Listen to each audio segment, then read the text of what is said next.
There is a place that has never been found, yet the search for it has never stopped.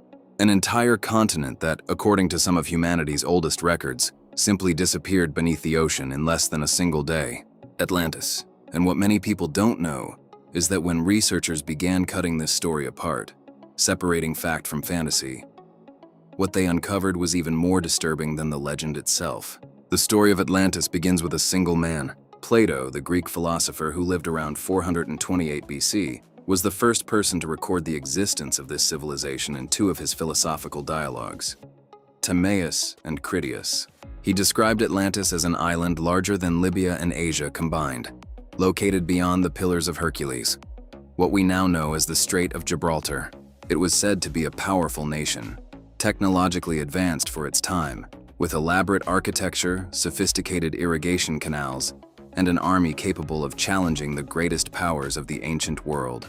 And then, in a single day and a single night, everything disappeared, swallowed by the sea. And this is exactly where the problem begins. For more than 2,000 years, scholars, adventurers, geologists, and historians have tried to locate this mysterious place. Theories have pointed to the Mediterranean, the Atlantic Ocean, Antarctica, the Canary Islands, the North Sea, and even territory that is now part of Spain. Each theory seemed convincing for a while, and each one, when examined more closely, ran into a different obstacle. Some failed because of the timeline, others because of geography, and others simply because the archaeological evidence available could not support what the theory was claiming.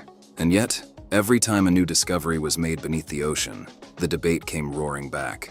What modern science did was both simple and revealing. It took Plato's account and broke it down into pieces. Researchers separated the elements that could potentially have a historical basis from those that were clearly serving a philosophical purpose. And when that line was finally drawn, the result was unsettling. On one side were details that appear to correspond with real historical events. The eruption of the Thera volcano on the island of Santorini occurred around 1600 BC and was one of the greatest natural disasters in human history. It devastated the Minoan civilization, triggered massive tsunamis across the Mediterranean, and may have inspired stories of islands suddenly disappearing beneath the sea. Researchers such as Angelos Gallinopoulos, along with more recent underwater archaeology teams, have found evidence suggesting that the eruption was so violent that it affected the planet's climate for years. And Santorini, now one of the world's most famous tourist destinations, is literally what remains of the edge of a volcanic caldera that collapsed in on itself. But this raises an even more disturbing question. Was Atlantis simply a myth created by Plato? Or was he describing a real catastrophe that had been passed down through generations and transformed into one of history's greatest mysteries? Layers of volcanic ash found at archaeological sites throughout the eastern Mediterranean confirm the sheer scale of the event. There was simply no way to live anywhere near that region without feeling its consequences. But on the other side of the divide, something equally important remained. The details Plato provided about Atlantis are far too specific to be dismissed as mere allegory, yet they are also filled with geographic and chronological inconsistencies that make it impossible to pinpoint its exact location. Plato described the island as existing 9,000 years before his own time, which would place its existence around 11,500 BC. At that time, humanity was still transitioning from the Paleolithic to the Neolithic period.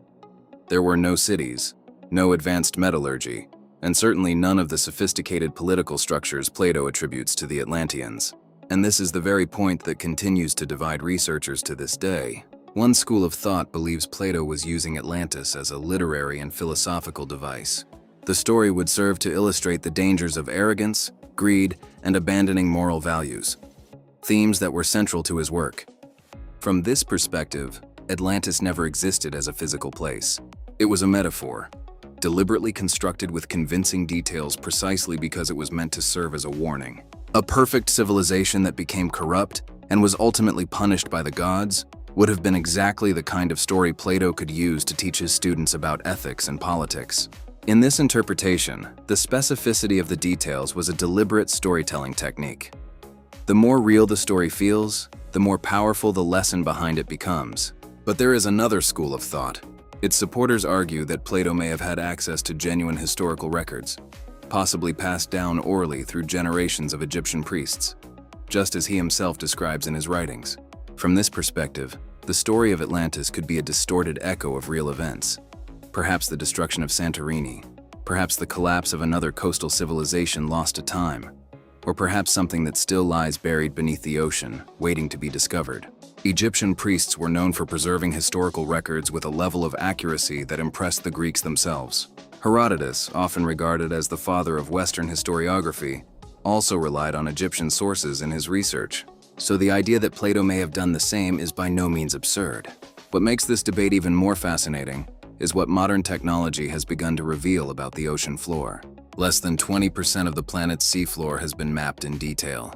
The rest remains largely unexplored territory. In 2018, researchers using high-resolution sonar identified geological structures on the floor of the Atlantic Ocean that initially sparked intense speculation across social media, before eventually being explained as natural formations. In 2022, a team of underwater archaeologists discovered the remains of an ancient submerged settlement off the coast of Greece, dating back roughly 5,000 years. It wasn't Atlantis, but it was concrete evidence that entire civilizations can disappear beneath the water and remain preserved for thousands of years. There's also the geological evidence supporting the idea that massive coastal transformations took place in the distant past. Sea levels have risen by roughly 120 meters, or nearly 400 feet, since the end of the last ice age, around 12,000 years ago.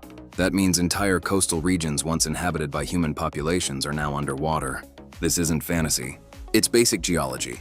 Villages, camps, and possibly even more complex structures are sitting on the seafloor in different parts of the world. The problem is that most of these remains have been destroyed by erosion, tectonic activity, and the passage of time.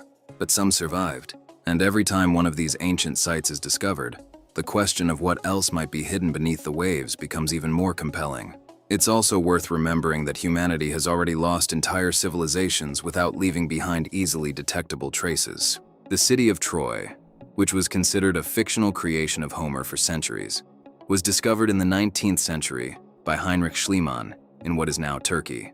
For generations, respected historians argued that Troy was nothing more than literature. They were wrong. That historical precedent is frequently cited by those who believe Atlantis may have been based on real events, because it has happened before. A civilization once dismissed as a myth was excavated from the ground and revealed to be part of history. When you put all of this together, what emerges isn't a definitive answer. It's an even bigger question. If Atlantis was nothing more than philosophical fiction, why was Plato so specific about its geography, architecture, and political system? Details that weren't directly necessary for the moral argument he was trying to make. And if Atlantis was based on real events, why does no other ancient source, Egyptian, Mesopotamian, or Phoenician, make any mention of a civilization of that scale being destroyed in such a dramatic way? That silence in the historical record is the real problem, not the lack of theories, not the lack of researchers willing to search. The problem is that the story of Atlantis exists in only one place, the writings of Plato. And when you strip that narrative down to its core, what remains is a story so carefully constructed that it can be interpreted as historical truth, or as a literary masterpiece, depending on where you choose to look. Perhaps that ambiguity is exactly the point. Plato was a philosopher, not a historian, but he was also an extraordinary storyteller. And perhaps the best way to make a lesson survive for 400 years is to wrap it inside a story that people can never completely prove and never completely disprove. Every generation that tries to solve the mystery of Atlantis ends up, without realizing it, repeating the same cycle. They uncover evidence that seems to point to something real, run into contradictions that tear the theory apart, and eventually end up exactly where they started.